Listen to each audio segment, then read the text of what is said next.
to the Fantasy Football Fanatics podcast with your hosts Griffin Palmer, CJ Hickman, Jason Cabrera, and Ryan Mitchell. What is up, everybody? Welcome to the show. It is Tuesday, July 10th. This is the Fantasy Football Fanatics podcast, the official podcast of the fantasyfootballfanatics.com. I'm your host, Griffin Palmer, joined by both CJ the Hitman Hickman and Jason Cabrera. What is up, guys?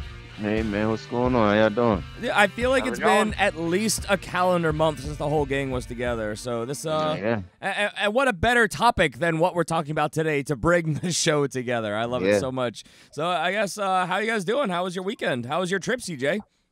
Trip was beautiful, man. We had Vegas treated me good, but I'll just go ahead and stick with their catchphrase. What happens in Vegas stays in Vegas. But Vegas, it's probably the reason that stuck around for so long. Yeah, man, what I'm saying? They treated me well, so, it's good to be back and, got to see some family and everything. There you go. Jason, how you doing? Doing all right, man. Doing all right. I'm kind of home alone with the kids right now because my lady is in Los Angeles for meetings, so there you go. I'm a single dad for a couple days. Are you qualified to be a single dad?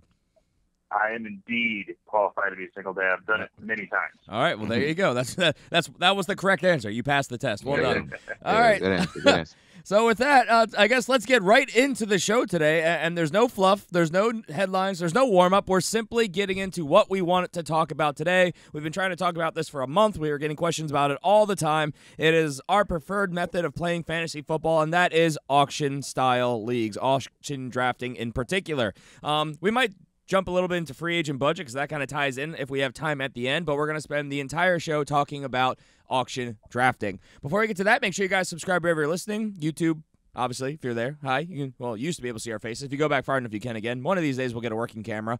We are on iTunes and Stitcher and Google Play and Podcast Addict and all these various different podcast sources. So just search for The Fantasy Football Fanatics, and you'll probably find us. And if you want to support the show, help us keep the lights on, help us keep these recordings coming to you, head over to patreon.com/thefantasyfootballfanatics. Get yourselves a lot of bonus perks. And also, if you want to help the show, please make sure you rate and review. Helps the show out a ton.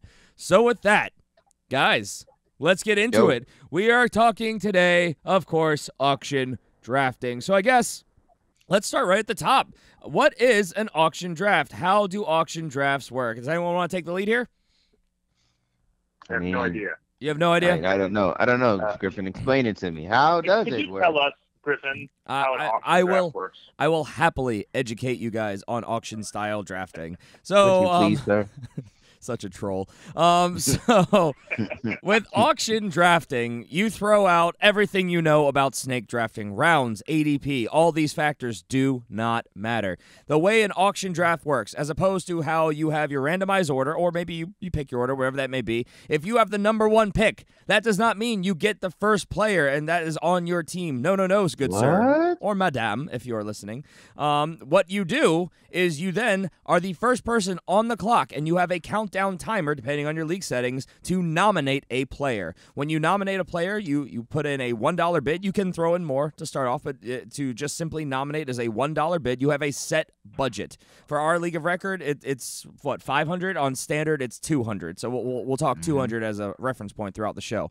So you start off with a $200 budget. With that $200, you have to fill your roster. It will not let you spend more than $200. It will not let you spend enough that you can at least bid $1 on players. So when you nominate, you put $1 on a player, and it goes up to an auction timer. So another timer begins, and everyone in your league has a chance to throw money at the wall, trying to be the highest bidder to grab that player. When the timer counts down to 0, the person who has bid the most money wins. Everybody can see the bids as they go, so it's constantly a one-upping game. Now, it's not a set period of time, and this is why auction drafts can go a little bit longer, which is personally why I love them, because it makes a day out of the event that is your draft. For most of us, that's one of the best days of the year. I know it is for me. So what happens here is, usually on standard settings for an auction draft, when the timer goes below 10 seconds remaining, when somebody bids, it jumps back up to 10 seconds. So as long as people are bidding, the timer will not run out. And again, once it's all said and done, the person who threw the most money at the wall gets that player. And that is simply the way auction drafting works. Goes on to the next player who gets to nominate, and you repeat until you eventually fill your starting lineups and your benches. Do you think I left anything out? No, man. I think you hit it. Right on the nose. Right on it. Feeling pretty good about that explanation. Anything you guys want to add before we move on? No, let's just get into it, man.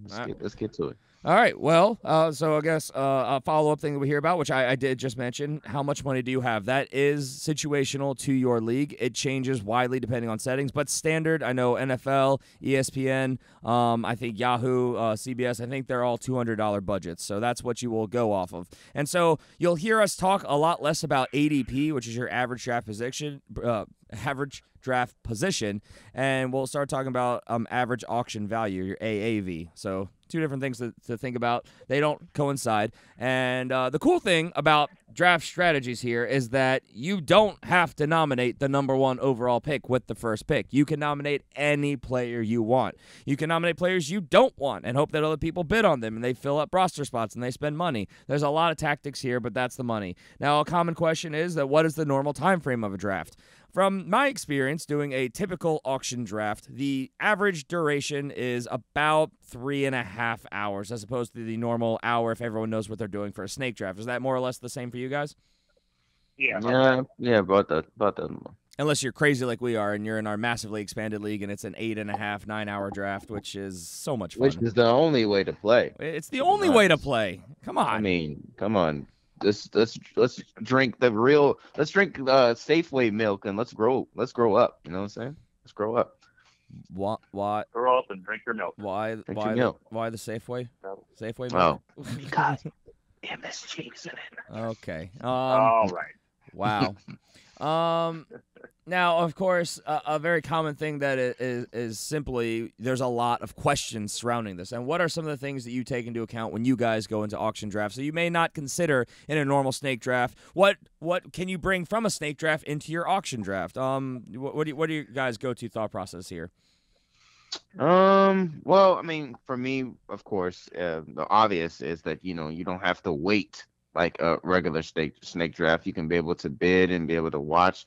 Other things I like doing is, basically I like shaking up the room. Maybe if this is your league you've been in, and then you guys are finally be able to branch out and you guys are doing this, you kind of typically know what people's draft strategies are, when they're doing the snake. So you can just basically adapt that with auction. Everybody has their favorite players. So you can be able to, bid on that and, know what your value is on players that you like, and you can be able to up that ante and really see if that person really likes, like Jason, Jason Cabrera. This guy loves David Johnson. Well, let's see how much Jason really loves David Johnson with a $200 budget. So, he already has a price in his mind where he wants for him, and he still has to fill the rest of his roster. So is David Johnson really worth that $70?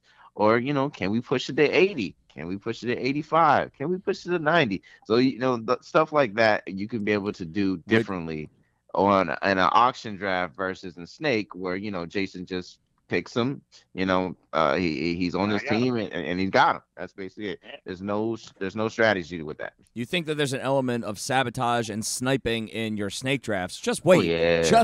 Wait until you do an auction draft, because we talk level. Absolutely. We obviously have talked we've done whole specials on it. All alternative fantasy football, drafting styles, philosophies, ways that we approach things, and they all apply to snake drafts. And we've covered multiple shows talking about this. Throw that out the window because it is so minute in the grand scheme of ways that you can approach an auction draft. And that's not to scare you off. But for instance, if you're in a snake draft, you go into it with a, like what CJ and I did a couple weeks ago, 0 wide receiver strategy was the mock that I did. Yeah. It doesn't work that way.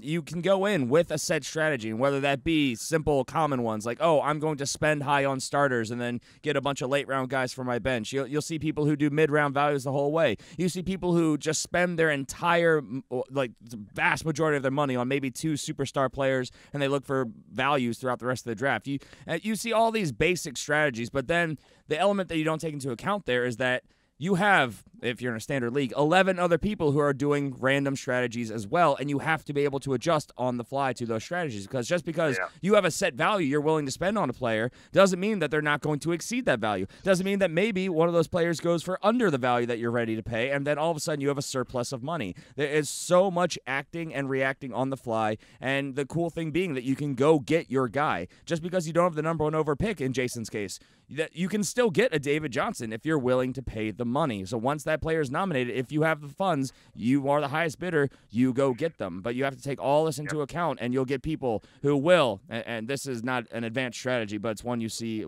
done very well at the higher levels, where players will know. I mean, you think you know your league now, just wait until how much you have done a couple of these drafts. You'll know who players in your leagues favorite NFL players are and who they're willing to spend up for. And you'll get people like CJ, which will constantly keep bidding that player up over and over again to the point that he knows that he's getting the absolute most out of a team in your league financially. So, I mean, it's insane. And counter sniping and all these other things. And you'll get people who know, for instance, your favorite players, and they'll go out there and nominate those players. So you have to spend all your money early. And so many strategies. And again, tip of the iceberg. So, anything else? You got Take a breath, Griffin.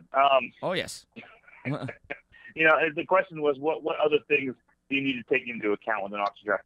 One thing that I am it's very important to me when I'm doing an auction draft is looking at position density.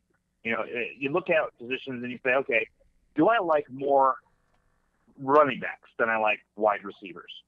Because what you have to do is you have to make a budget, just like what was alluded to by both CJ and Griffin. You have to make a budget and you have to decide, how much am I going to spend on this position? And yes, obviously you have to decide how much you're going to spend on a player, just like you would with a snake draft. You'd say, okay, this is a first-round pick for me, this is a second-round pick for me, whatever. But with an auction draft, not only do you have to put a value on a player, you have to put a value on a position. So like what CJ was saying, like with me, with David Johnson. I'm looking at David Johnson, and I'm like, oh my gosh, okay, so this guy is, in my opinion, he is going to be the best player in the NFL this year for fantasy. I want to spend high if I'm going to try to get this guy. But at the same time, I have to keep in mind, how much have I budgeted for the position as a whole? How many running backs do I get? Okay, right. You have 2 running backs. So how much am I going to budget for that whole position? Now, if I draft David Johnson at $90, okay, I just blew my running back budget and maybe part of my wide receiver budget out of the water, which means that I'm going to get third-tier wide receivers as opposed to first or second-tier wide receivers because I don't have the money to battle someone like Griffin who waits until all the players are gone and then bids on players, So you have to be very, very careful how you approach things. Yes, you can fall in love with one player. And I'll tell you guys this, the one time that I was champion of our league of record was the time that I went all in on David Johnson. And I had him all year, and he won me that league, basically. But at the same time, I was very careful throughout the rest of the draft, and we'll get into this, but throughout the rest of free agency, whenever we had waiver wire guys, I was very careful on who I picked and was able to augment talent in certain places. So when you're drafting, you've got to make sure you stick to your budget because you don't want to blow yourself out of the water. Yes, it'll happen quicker than you think. Throwing shade at me. I've never once in the years that we've done our league done the same draft strategy twice. So just putting that out there. I like to keep you guys on your toes with me, so you can't see me coming. But of course, you two know me better than anybody else, so it doesn't. Yeah, like sometimes he'll just spend a bunch of money on DeAndre Hopkins, and everyone just like, why? I know, right? Yeah, that's really throwing us off your trail. I hate you both so much. That brings me to another point, guys. Watch what you're doing. You have to watch what you're doing and take it seriously. Because look, in auction, there's something that you can do that was done before Griffin. Oh, and God. Basically, they sniped him. In our listener league. I'm going to bid $30 on this player, and then hope the next person doesn't pay attention and just clicks bid. Because what's going to happen is you bid $30, and he's going to bid $31, and now he just spent $31 more on a player than he wanted to. So you got to be really, really careful and pay attention. And that's the problem. these things last 3.5 hours. You're sitting there for 3.5 hours, but every single time, every single player, you have got to pay attention. Yes, laser focus, which I did not have during the Listener League draft. He did not. We were talking. What were we talking about? I don't remember. We were like having some sort of narrative about a thought process that was going on and trying to figure out. You were gone into a conversation by CJ the Hitman Hickman, and he put a hit out on you. Yeah, something happened. And last I had seen, like DeAndre Hopkins was going for like $18, and I was like, I'll spend $19. I clicked on it. I ended up spending what was it, like $60-some on DeAndre freaking Hopkins. It was bad. It nuked my entire team, and I struggled to recover the rest of the draft, especially with great friends like CJ over there who are like, he has a max he can spend of like $8. I'll nominate this guy for $9. So I couldn't go after anything. So yeah, watching players getting dropped on you, that's a very common thing and a very dangerous thing. And again, this is all just kind of surface stuff to take into account when we're talking about other things to take into consideration. So I guess as we think of things, we'll talk more, but you guys want to keep moving through the doc? Yeah, let's keep going. All right. Another thing that we want to talk about and make sure that we cover are what are the perks of doing an auction draft over a redraft league. Yeah. So we've covered, I think, a good amount of them. For me, the number one absolute biggest perk, and this is why in our big league of record we have no, and this has been brought up every year by people in the league, and every year it does not pass with the voting system that we have, of adding keepers or a dynasty element to our expert league, our league of record.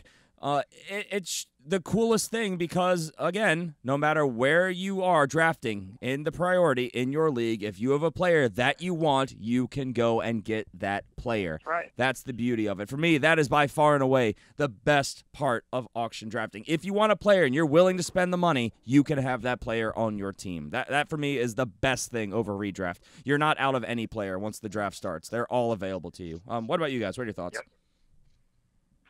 Yeah, and regardless of whether you get a player, you got a shot at every player. You know, you get a say basically in every single player that is drafted. You know, and gives you an opportunity to play the mind games and bid people up. And you got to be careful because you bid somebody up and then with a player dropped in your lap, just like we talked about earlier. So, you know, it really does just up the ante, so to speak. Yeah, I like it, the fact that I can be able to mess with people's favorite guys and, you know, bid that person up, really see how much they like them. And, you know, maybe they get to a point where they go like, well, listen, I love this guy, but I can't spend this amount of money. So you might get them a little cheaper than what you expected. You might actually have that player priced up a little higher because you thought you're going to get in a bid award, but then you hit that person's limit, and then, hey, look, now you got that person and you can still be able to keep your strategy. So I like how everybody's on the board. There's nothing off the table, and you can still be able to, you know, strategize and, you know, be a little snake, you know, if you want to, you know. Be a little snake. CJ's own words have never been truer. Man. See, CJ is like a saboteur. He literally, he openly admits that he would be a heel in life if he could get away with it. Oh, yes. Yeah. So in an opportunity like an auction draft where he can be exactly that, he thrives in that scenario. I love it. And just like, I mean, obviously, Jason and I, we know CJ very well. We know his favorite players. We can get back at him quite a bit. But some of the poor, unsuspecting members of our league that CJ, you know, obviously we've been playing with these guys for years and years and years. He knows their favorites. We all do.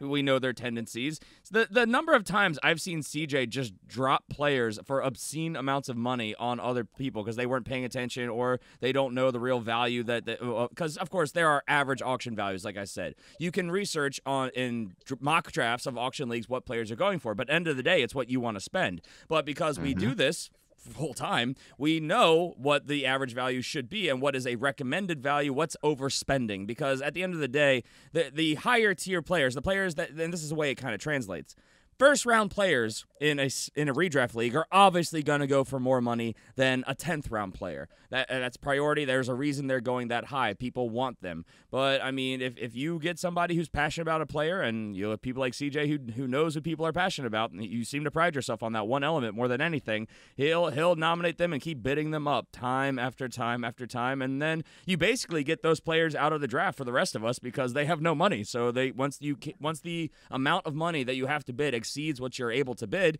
you can't bid anymore. So Yeah. they're basically out of the draft until you get the pieces you want, or you just let beauty. them get the crap ones. Or a strategy I love to do, I love to nominate a lot of players who are meh. They're good. I wouldn't necessarily mind if I ended up with them, but they're not the ones I'm targeting, and I just try and get them out there so other teams start filling up their rosters and they exit the draft early, and then some of the oversighted players I can then go in and get, as per Jason's comment about how I like to clean up towards the end of the draft. It has been something I've done more in the last couple years. I don't know. It's a lot of fun. Anything else that you guys think about that are perks of doing auction over redraft? That's pretty. Well, go ahead, Jason. I was just going to say, and then you kind of alluded to it earlier, but I really like the idea that if you're smart enough and good enough with your money, and you've got a little bit of budget left over at the end of the draft, you can actually have a league, and we do have a league, where your auction budget will move over into your FAB budget, which is your free agent budget, and you can actually use that during the year to pick up waiver wire guys. I like that a lot. That's just another deeper level of strategy. Yeah. So I'm trying to think. Have we gone in depth on free agent budgets over typical waiver wire on the main show this summer? I can't remember.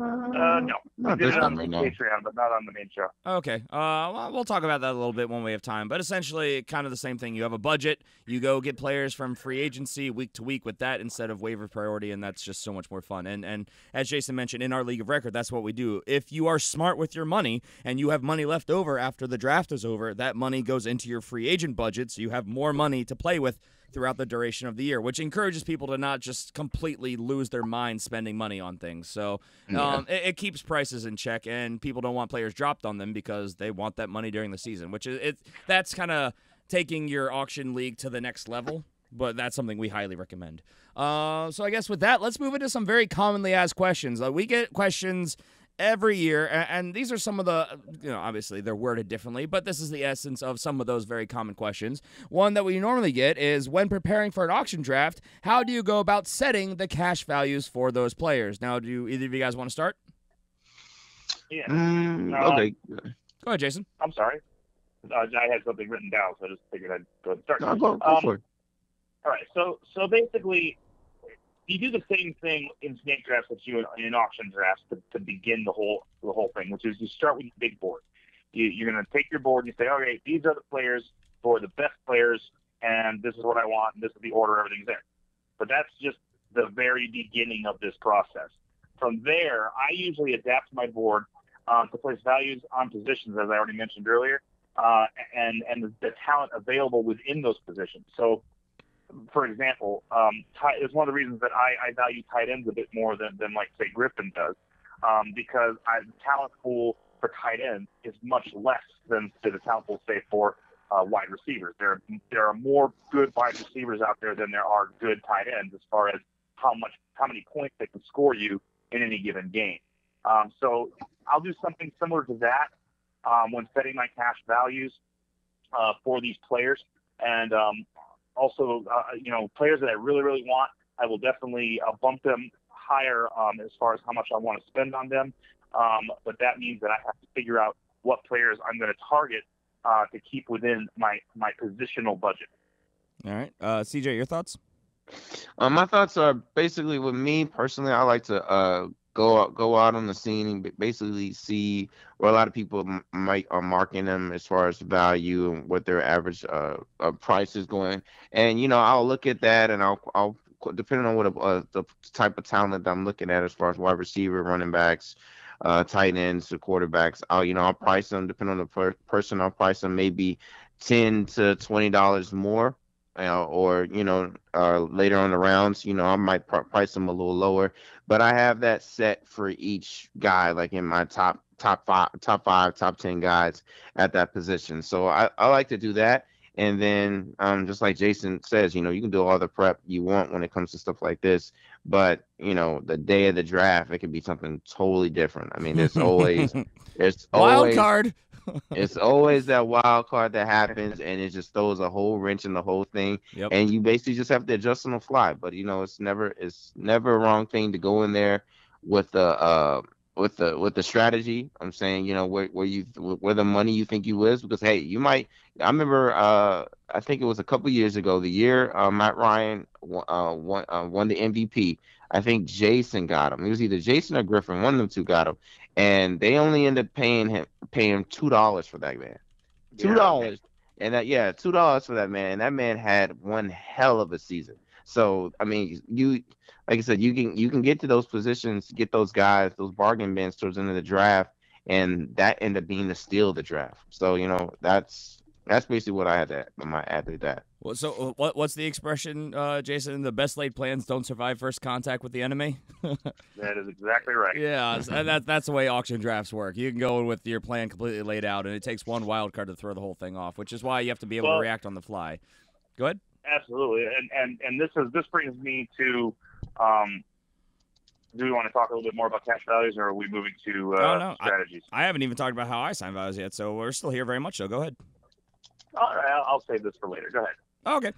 So what I like to do, especially is, and this I think is the easiest way to transition from a redraft to an auction. I mean, obviously, like we've said, you can look around, you can find average values, what they're going for, but I'll say that those auction values, they fall off really, really fast because again, these auction drafts, they go a lot longer. So a lot of people who are mocking them, they'll play through the first 5 or 6 rounds and then they'll usually disappear. So you'll see all these players going for $1, which won't go for $1 in your league. So what I like to do, I take that into account, especially for the higher tiered players. And obviously the first round guys, like I said before, they're going to get the most money. Now positionally, I break it down very specifically. I mean, obviously top tier running backs, the elite guys, they usually go for high 50s, low 60s. Wide receivers usually mid to high 50s.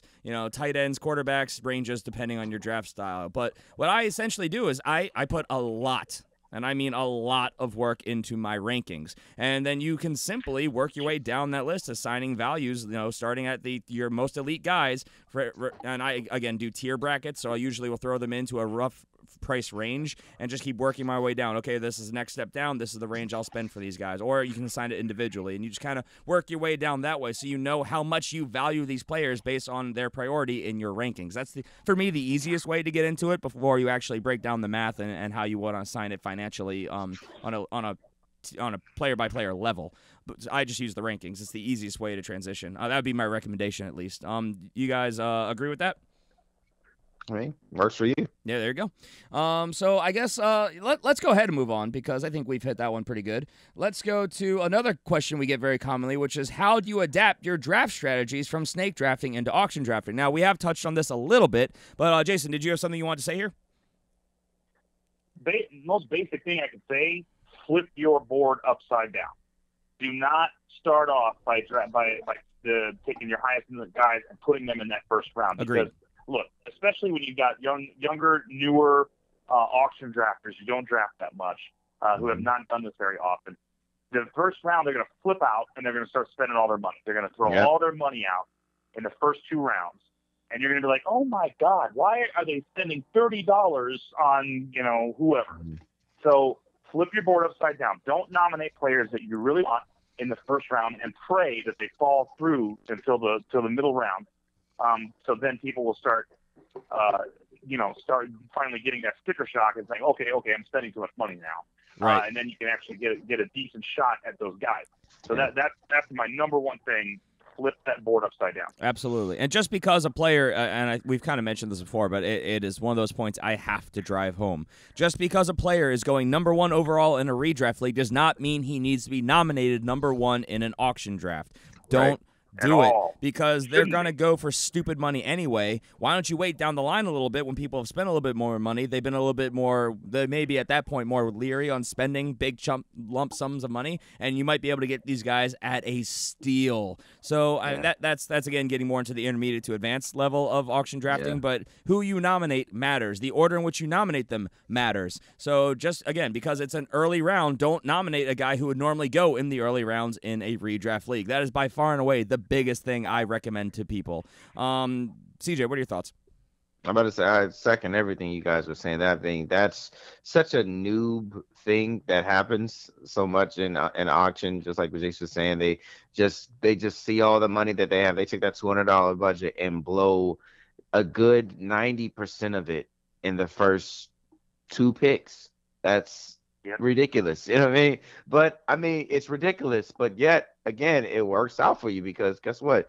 You're in this drafting to win. You're not here to help anybody else. No, you're here to win this thing for you. So if they want to blow their picks, I mean blow their money in the first two, go for it. I mean, I'm not now you're listening to us. I'm gonna advise you not to do that because that's very bad. We want you to win. Wouldn't recommend But it. yeah, I wouldn't recommend it. But I mean, unless you're in a league with us, then I say go Yeah, for it. by all I means, mean, yes. by Yeah. all means. Yeah. I mean, All of you. shoot your Do shot. it. Shoot Do your it. shot. But yeah, I just you guys nailed it on that one. So I definitely second what you guys said. All right. Any other strategies that you think translate well when you bring them to auction from Snake? Because I mean, obviously, we talked about how draft strategies like positional strategies, redraft. Oh, or I'm sorry, zero RB, zero wide receiver, things like that don't necessarily translate. Are there any other things you guys take from your rankings, from your draft strategies into auctions from redraft? I think you got to take your board. If you're going into a regular snake draft, you might have like 15, probably like 15 players at each position. You might say that those are your guys. I would probably increase that even more. I mean, because auctions, like you said, is 3 hours. Depending on what the size of it is, there's a lot of randomness there. A lot of people that probably like the same guys that you like. So you got to have, when we say big board, I mean, like take it over the top, like make a big board and make sure you have everything because you don't want to get, caught with your pants down when it's your turn and now you're just scrambling for like, wow, do I really like this guy? Do I like that? No, do the time, have everything set, and then have a big board. You might miss out on most likely you're gonna miss out on maybe 10 to 15 of the players that you actually like. So it's good to have that extra, 30. I mean, if you want to go crazy like Griffin, you want to put it up to 50.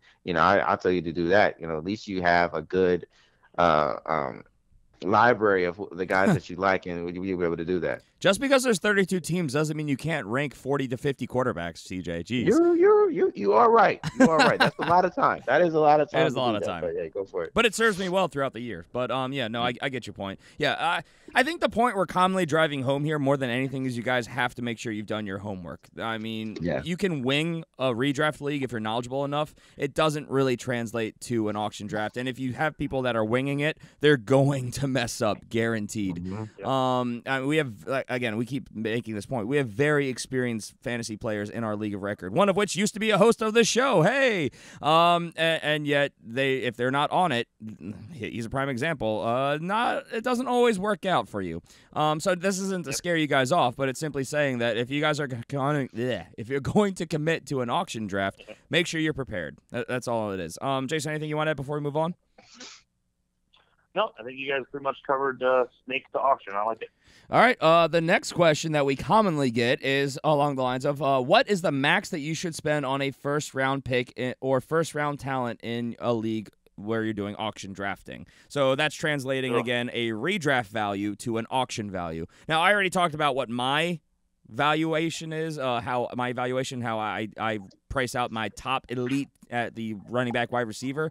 What do you guys look at? How do you approach it? Well, go ahead, Jason.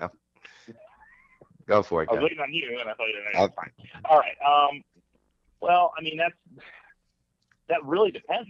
I mean, it depends on the year. It depends on that's real tough. Like I said, position density is a big thing for me. I want to know that, like this year, there's a lot of really good running backs out there. I mean, a lot of really good running backs. We've been talking about it now since the league year ended. You've got so many first round guys now, first round talent running backs, some of which are sliding to the second round because there's only so many first round picks out there. But you look at receiver, and in my opinion, the receiver group this year is a little thin for me, for my liking. So I'm gonna push those wide receivers up a little bit in my mind, as far as that goes. So as far as here comes Antonio Brown. How much am I going to spend on Antonio Brown? Well, he's going to get the highest amount of money for a wide receiver. Now, would I spend more on him, or would I spend more on one of the top 3 elite running backs? I'm going to spend more on the running back. They're gonna score you more points, obviously. So yeah, you're going to spend, as much as you possibly can for that elite running back. Now, as far as is there a number? Is there a set hard number? No, I don't think there is. I think it really depends on who's available, on what you want to spend on that person, where you've got them ranked, what the positional density is. It just really, really depends. Absolutely. Yeah. Yeah, I gotta agree with Jason. I mean, it's a tough question because it changes year to year. But I think it definitely, with me, it would be, depending on what the player is, and then and we play so differently because we do the IDP and everything like that. But if I'm doing just a normal straight auction, it's definitely going to depend on the player that I like, and where I'm looking at, and if I can piggyback off of Jason, like say if it was like this year, if I'm all in, and and I'm thinking that I'm gonna get a full season of Duke Hopkins with Deshaun Watson, hey, this might be the year. Duke went, I think people were spending maybe like what, it's between $50 to $70 on him, probably on average, around that way. So I'm looking at a price range of probably about 65. So now 65 comes up. I'm probably gonna go a couple dollars over that. That's my first round pick. That's a guy that I like. If it's a running back, Zeke, he had that suspension going on last year, but hey, he's coming back. Hopefully, get a whole full game season. You got a better offensive line. You already know where he's going to go. He's going to go high price up there as well. That's definitely going to be a first or second round pick when it comes to auction. So I know in my mind I'm just going to be spending probably about 70 to $80 on him. So that's kind of where I see it, but it fluctuates. It's different. Somebody might outbid me on that, and now my next pick is going to be my first round pick. So what am I going to be able to do? So for me, with the first round picks, I kind of go for. I'm kind of in Griffin's mindset. I'm looking for the bargains a little bit. I'm not really trying to just, go real splash on the first one. But, those other nominations people put in, I'm definitely keeping an eye out on those. And if I see value there, then, I'm definitely capitalizing on that. Now, is there a max that you wouldn't go over? Because, like, for instance, for me, because we're talking $200 budget. Yeah. Most average auction values, which kind of fall in line with the way I price things out, you won't see running backs go more than $62, $63 on average. You won't see wide receivers exceed 55, 58 range. So for me, like $70, like that's where I would cap out, and then going up to about 70, maybe if it's one of those top tier elite guys that I really, really like, I really desperately want, or maybe it's the last one in that tier and I need a guy there. Maybe I'll stretch to there, but I have a hard time going much further than that just because you have to worry about your budget throughout the duration of the draft. So that's usually my fallback point. What about you guys? Do you guys have a point where you just say, it's too rich, I've got to worry about the rest of my draft? Yeah, but I don't have a solid number. I mean, I wish I can be more helpful, but it's just a point with a player. Like, I don't know, like last year, I think I was in one league, and it was an auction, of course, and I think it came to Melvin Gordon. I'm a fan of him with the San Diego. Oh, not San Diego. I'm sorry. The Los Angeles Chargers. Los Angeles Chargers. I'm a fan of him in that system with the coaching regime. I think he got up to. It was a $300 budget on that one, but I think he got up to like $50, and I think I capped out. At like 52. I think I won a couple dollars over. I capped up on that because I was like, there's still other talent there. I think I'll spend that money elsewhere and probably get a better running back and cheaper. So it's just it's different with each player, and it depends, especially where they are on your big board. I feel like that's where you'll see the difference on that. Fair enough. Yeah, in a perfect world, I agree with you, Griffin. You don't want to go much over 65, 70, but again, I mean, for me, there's no that's my hard and fast rule. There's no hard and fast number. Fair enough. I mean, again, it's not like I'm saying like, oh, it's 70, I'm out. But I mean, 70 is the point where I'm like, I gotta back off. It's going to be a very either rare opportunity or desperate situation that I exceed that because I'm worried about the rest of my draft because there's so many good players out there. Yes, those truly elite guys. I mean, those game-breaking positional victories that you'll have week in and week out. I mean, they're guys you obviously want. But if you're bidding a lot higher than that, that team is going to be crippled, and so at other positions you'll make up the difference elsewhere. So that's kind of where you get to that next level draft strategies balancing your budget and seizing opportunities. So it's a little tricky, and it's kind of a finite thing, which is why we recommend doing mock auction drafts as well. Those are a thing. You can do that. So I guess let's go ahead and move on. And let's see. Should I value my players differently based on an auction draft? I think we've kind of covered this already. Yeah. But you definitely should. CJ, why don't you take this? I mean, you definitely have to do it. I mean, you do it. Regular Snake and I don't want to disrespect Snake. I think it was a cop out. It's a cop out because to me, there's no strategy with Snake. This is the best. I think a noob can come in like, okay, this is the best guy. I'm just gonna pick him. He didn't put any prep work. He's just going off just top guys off the little ticker list. And if he's not sure about a player, he let the little stupid auto draft thing do it for him. So yes, I think it's definitely you have to value people differently because, like I said, you can get so many good deals later on down the road. And if there's other players that you don't like, you can nominate them. But guess what? You're not stuck with them. But typically, like in a snake draft, you put somebody, they're on your team. You nominate somebody else can be able to bid on them. And guess what? You're getting that person's money out the way. So then you can take advantage later on in the draft. I had a really good point. I lost my train of thought, so I'm going to throw this to Jason. Dang it. I think it depends on your what kind of strategy you employ overall as a bidder. You know, like I know CJ likes to try to play the other players. You know, it's like poker. You know, you're trying to play the other players up. So a lot of times if you're like, David Johnson's the best running back, I'll have a lot of money on him. Instead, you might want to push a less talented running back up your board a little bit, so that you'll have money to get him and another guy. But then you push, you bid on David Johnson, you bid on it, and you bid on it. And there's a player like me who loves that guy, and he's going to try to get him. So you bid him up, hope that they get that guy, and who you're really targeting is more of a second tier, like what Griffin was talking about with his tiers. Instead of getting a number 1 tier running back and a number 3 tier running back, you want to get 2 twos. You get 2 twos and you're going to dominate. That's going to be great. You're going to get lots of points with that. So maybe that's what you're really going for. So it really depends on your strategy.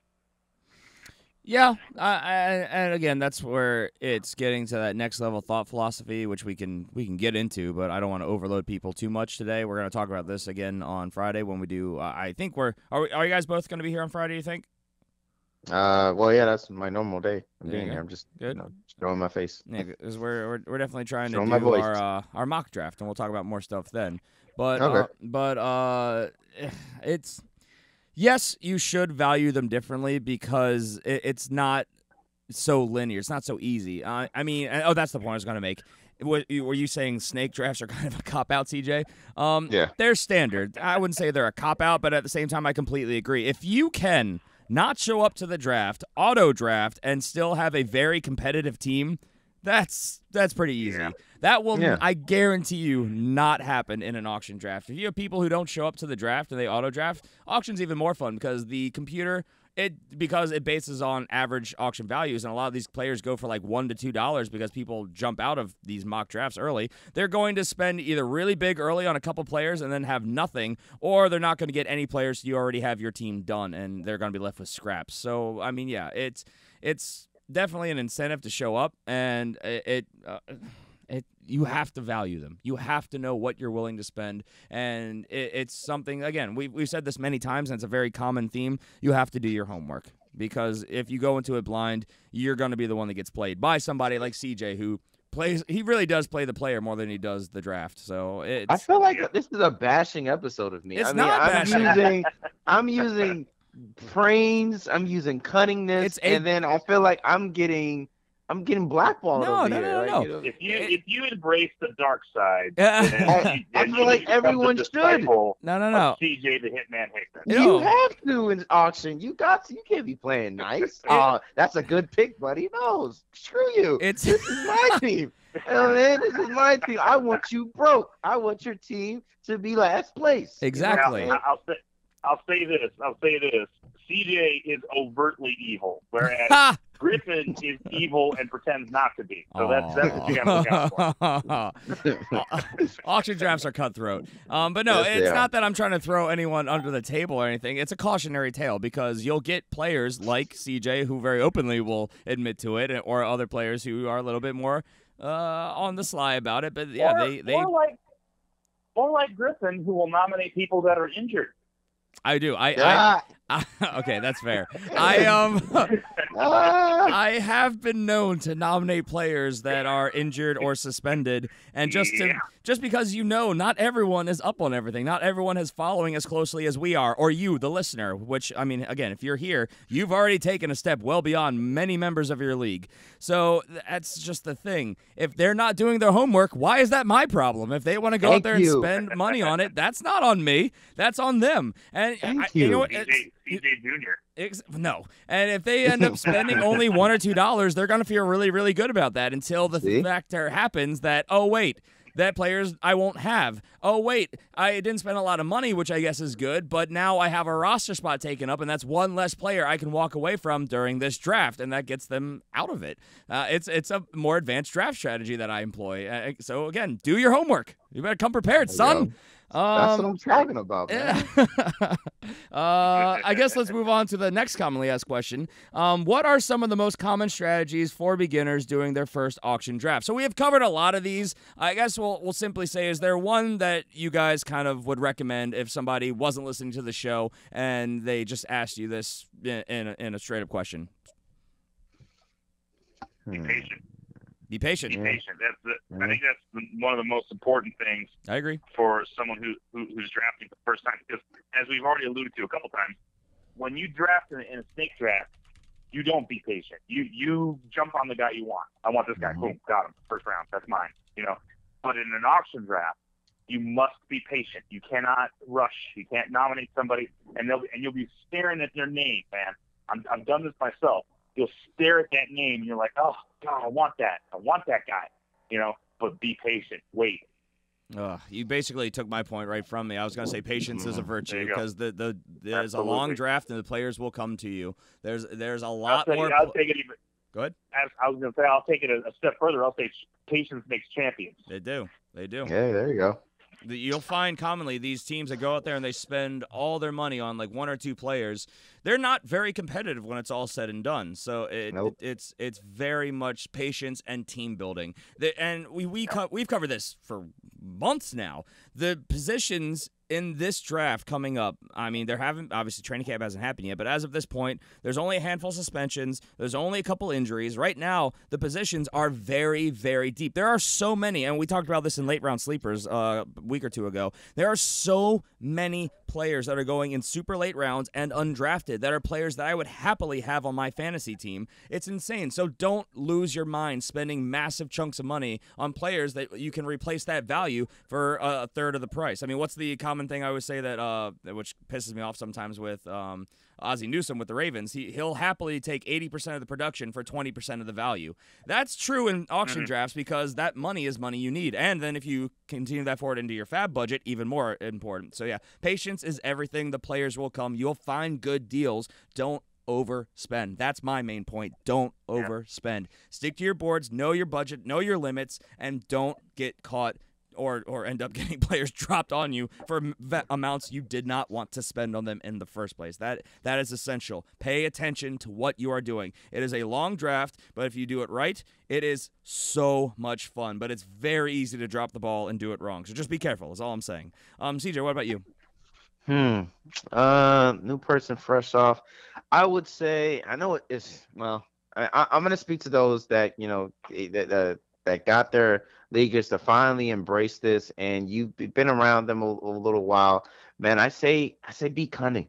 Be cunning. This is the reason why I say be cunning, because You have to realize, look, I'm gonna just go off this whole $200 budget thing. Look, your goal in this is to be able to build a stacked team and to be able to do it without spending so much money. You want to still have money left over where, if you embrace the fab budget, you still have that. You still have that to be able to take advantage of. You want to come out on top as much as you can. So you have to observe everybody in the draft. That one person that's bidding just ever so often, and then you're getting to the 5th and 6th round and you still see them close to $200. That person, you want to work. You want to see what's going on with them. You want to look at their previous bidding. What are they bidding on? What are they like? Can be dangerous. That person will be dangerous, because guess what? Later on, when you're thinking, okay, good, I got about half the room cleared out, and now I can start bidding on players that I want.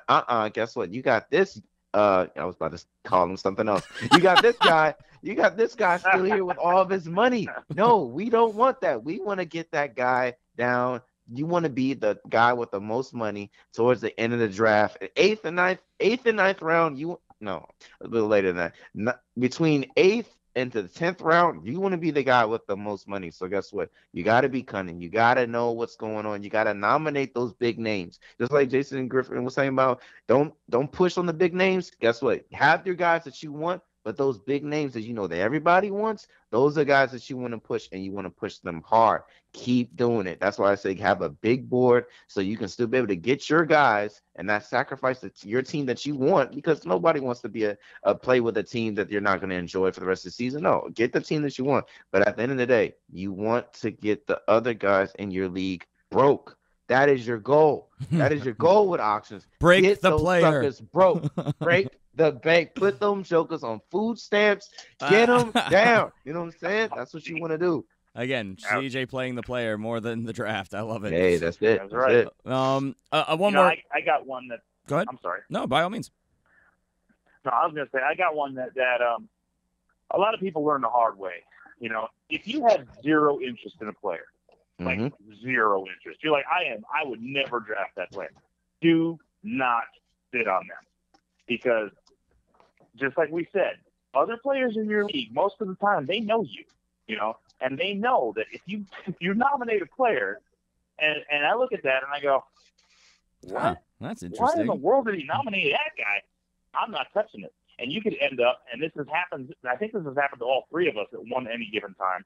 Yeah, you could end up with a player you absolutely hate and you do not want. And I think Griffin says it all the time. Play with the team you want. Play with players that you like. Even if you lose, at least you've got players you like.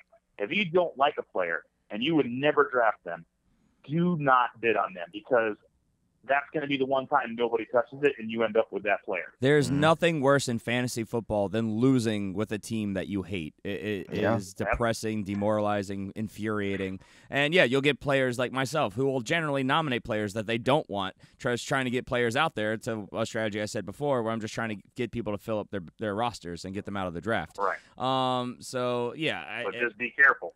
Yeah, you got to be careful. Because I'm putting those players out there. Again, generally they're ones that if I do get stuck with them, it's not going to be the end of the world. But it's players that, if somebody bids $1 more, because I'm spending $1 on them. If someone bids $2 on them, they can have them. That's fine. So that's what I'll do a lot of the time. No matter what my strategy is, that's a very common thing that I think we all employ to an extent. So you'll find that with a lot more advanced auction drafters. One more commonly asked question that I didn't put on here is very commonly, how do you get your league mates, if you're here listening to this, I assume you have interest in auction, you probably want to try it. How do you get your league mates involved? And my common answer when we talk about this is turn them on to our show. Have them listen to this podcast. We're going to give them a lot of information that you may want to keep to yourself, but at the end of the day, you want to, hopefully we've inspired you and you want to get them interested in trying it. So I would say take it to your league, talk to them about the perks, take away some of your favorite points of what we talked about today. If that doesn't sell it, send them our way. We'll happily try and convince them. We are firm believers that everybody should be auction drafting. Snake drafting is it's a fossil. It should go the way of the dinosaur. It had a time and a place, but now, especially since it's all automated, if you do it on a website, it's just so easy. So we believe that everybody should do it because it's just more fun. And the whole point we always like to make, it makes a day of the event. It's more cutthroat. There's more trash talk. It's a lot of fun. They last longer. Why do you wait 364 days to that last day of the year, because, going year round here, to do something that's going to last an hour? Why? Get everyone together, have a whole day's worth of having fun, trash talking, and make a big event out of it. And auction drafts take that to the next level, bar none. What about you guys? What do you think the best way of getting people into auction drafting is? I would say, have you seen Taken? Like, I mean, adapt that. Like, that's. I mean, nothing gets people to change their mind. Threaten to kill them? Families. Yeah, well, not to kill them, at least. Oh, you mean kidnapping people? Yeah, okay. Wow. You're gonna bring them back. I mean, but they don't know that. Wow. Okay, that took a dark turn. Jason, your thoughts? I'm so worried right now. I know, me too. Like, whoa.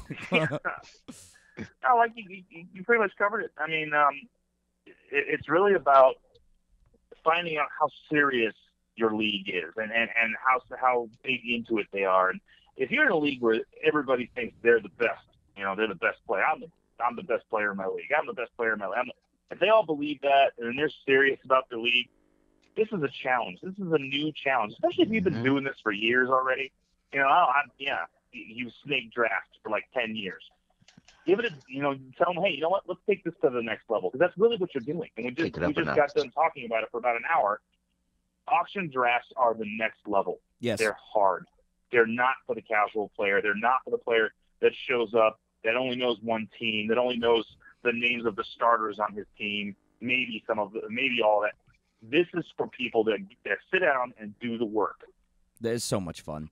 I've been trying to get my casual family league to switch to an auction. It has not happened, which makes me sad. Hey, just saying, Taken. Just do it. I'm not gonna kidnap my own family member. Jeez. Well, just kidnap the cat. You know what I'm saying? They'll break down for it. Wow.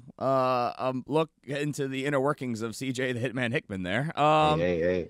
So we're basically out of time. So I was gonna say, do you have one point you want to make about Fab really fast, because it falls under a similar concept of working with a budget? The thing with Fab is that it's usually on most websites it's a silent auction. People throw an amount of money out at a player. When waivers clear, whoever spent the most money gets the player. Everybody else gets their money back. So I mean, the big thing here is valuing the players, and it's how bad you want somebody. It's not waiver priority anymore, and that's why we kind of lump it in with auction, because it's balancing a budget, it's valuing the players, it's perceiving your team's needs, and in our case, and something we love to do when we recommended, moving that budget from your leftover auction into your free agent budget. We're basically out of time, but is there anything you guys want to add to that? Yeah, this is my baby. I love Fab. And I love the waiver wire. That's one of the ways. Again, I talked about the success that I've had, and that's one of the ways I've had that success. Remember, guys, usually, and I hate using the word usually, but usually, when you're talking about someone that's going to come along and has the opportunity to be on the waiver wire and be a top guy, be a first round or a second round level talent, that does not happen very often.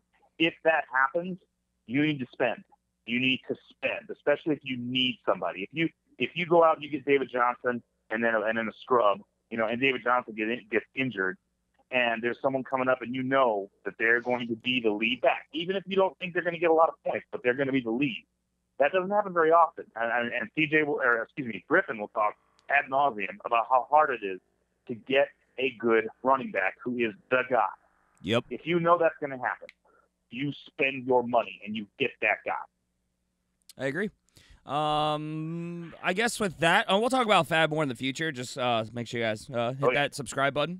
Keep following us. We'll definitely hit it down the line. But we got to get out of here. We've talked for basically a solid hour just about auction, and I really feel like we barely have scratched the surface here. But this is a wealth of information that you guys can take, process, insert into your own drafts and your philosophies, and hopefully in your leagues, and get yourselves auction drafting. And we'll talk about this more, especially if you guys come back on Friday when we're going to be doing a live mock auction draft. So Yikes. love that show. obviously it's a little bit of a long one. We're not going to record the whole thing, but it's a fun one. You'll see the inner workings of at least the early rounds of an auction draft, and give you guys something that hopefully you can use to your advantage in the future. So with that, we are out of here. We'll be back on Friday. Any parting thoughts, guys? Hey, man. Guys, have a good week, and I will see you on the flippity flop. I'm so Friday. excited for this mock draft. It's insane. I love auction drafts so much. I just wish it was a real one because he put that much time into it. You're like, I wish that I was walking away with anything here, but it'll be good information for you guys. It's a lot of fun. Make sure you guys subscribe wherever you're listening, of course. The easiest way to reach us is on Twitter at the FF Fanatics. Jason, anything you want to add? Vegas, baby. Vegas. Your turn. Let's go. Get out there. Okay. I'll try. I'll book a flight. All right, let's do this. That was very random. Yeah, I know, right? I was not prepared for that. All right, we're out of here, everyone. Take care. Have a great week. We will see you on Friday. Bye.